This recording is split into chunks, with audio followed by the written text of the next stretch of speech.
প্রথমে গ্রুপে একটা লিঙ্ক দেওয়া থাকবে, লিঙ্কে ক্লিক করলে এরকম একটা ইন্টারফেসটা আসবে। তারপরে এখান থেকে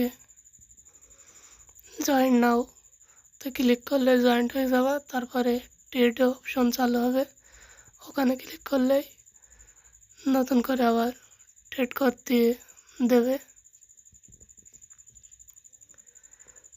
এই যে এখানে প্রাইস অপশন কত নম্বর থাকলে কত দেবে তা দেওয়া আছে।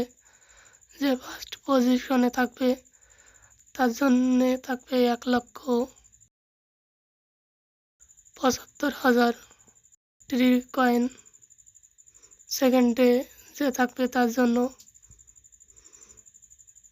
এগুলো আপনারা দেখে নেবেন। আমি একবারে ট্রেড অপশনে ট্রেড করে দেখাচ্ছি। এই যে একবার বাই করলাম, এবার একবার সেল করলেই এইভাবে যত বেশি ভলিউম করবেন তত বেশি রিওয়ার্ড পাবেন।